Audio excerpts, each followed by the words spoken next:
All right, guys, welcome back. Today we're going to do our Righteous First for Vengeance, issue number 7 from Image Comics, made by Rick Remender, Andre Lima Araujo, Araujo. I don't know how to spell it. Anyway, as usual, we dive in. So we see Xavier here waking up in Hemlock Valley, BC. So he goes out, brushes his teeth, gets an apple, trying to start a fire because he learned that, from Sonny, I believe. And then he sees a phone with his name on. Well, not his name. He says, "Open me," like Alice in Wonderland, stuff like that. And then he gets the message that Sonny is a wanted man. And you also see his face of his mother who died. And the message says, "You are not safe." So this guy panics. Sonny wakes up, goes outside, and he says, he wants to find Xavier, but Xavier is not here. No, because Xavier's scared shitless and he's just grabs his gear and taking off. Then he gets a call from somebody, and then there's a voice. "There is nobody on the line," it says. And it's this guy from issue number 1 and other issues. He's the killer. He grabs him and drugs him. And then he takes off. But then, out of nowhere, I guess, there's this police cop from a couple of issues ago. I thought this just was a cop, but it seems that he is in cahoots with this guy, I guess. He says, "Boss told me where to find you. Changed his mind. Wants it clean. Give the kid to me." So this guy says, "Nah." Well, he's not saying that. He's turned around. He just walks away. He says, "I'm not fucking around. You got to count to 3. 1, 2, and he just walks away like nothing's happened. But this cop just shoots him in the back. So this guy here from the camp hears the sound. So what's that?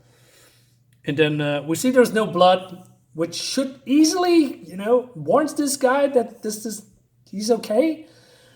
But he doesn't. So he takes the kid and wants to run away. But then, this is happening. So he slices his leg.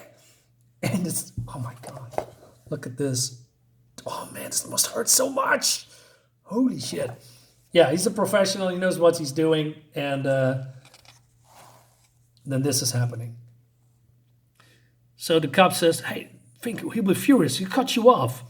"Who wipes your fingerprints down? Keep you out of jail. Keep you off the wanted list. You need me. Go. My gunshot.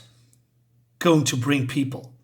So the killer then, walks away with the kid.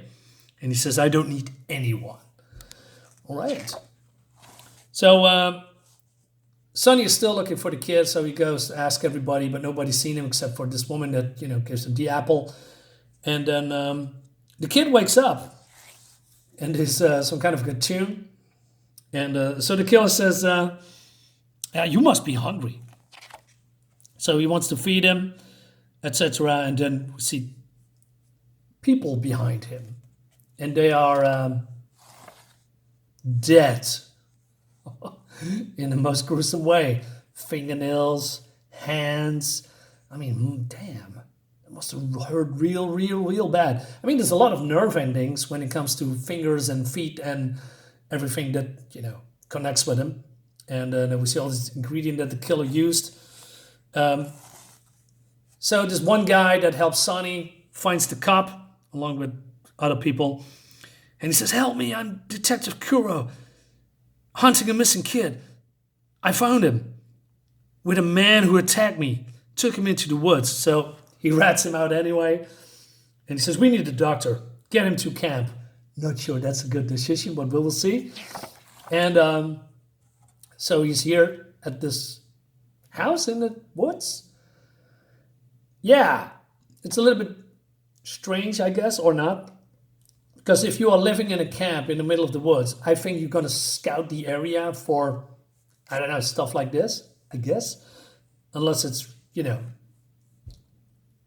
real good hidden, but that's not the case. It's just a house here. You can't miss it. So, they lie the cop on the bed and they say, "Hey, Jesus Christ, whoever did this was trained." And then, so Sonny comes in and says, "Paul, do you find him? The diced up cop?" No, he talks about Xavier. Oh shit! He said someone took the boy. Where? North Trail of the Creek. Jimbo went to look. So okay, the blonde guy is called Jimbo. So Sonny is running through the woods here, and yeah, the tension is rising. I like that.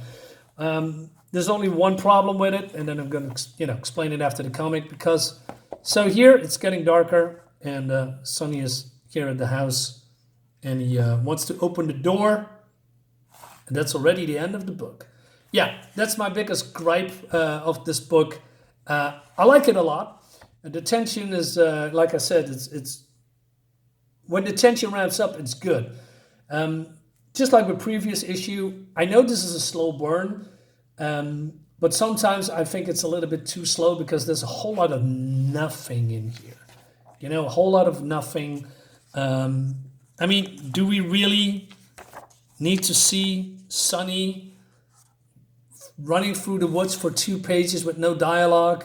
So it's really necessary. I know this is the theme of the book, but at the same time, I just wish personally it was a little bit, faster when it comes to storytelling.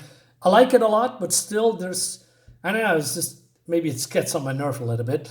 But also, this whole series reminds me of an Asian movie or television show because in Asian and movies and television shows, there's also a lot of dragging out. A normal movie, like a Japanese or Korean or Chinese movie, around 2 hours minimum, 2.5 hours, because they have to highlight everything.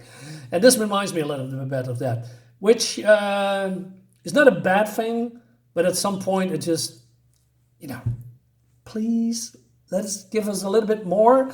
But the cliffhangers are really good, right? So I'm very excited to what comes next. And we're getting closer to the end. I believe there's 11 issues.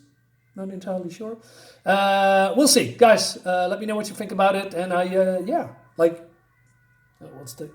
there's a siren going off in the background. Okay. See you later, guys. Bye-bye.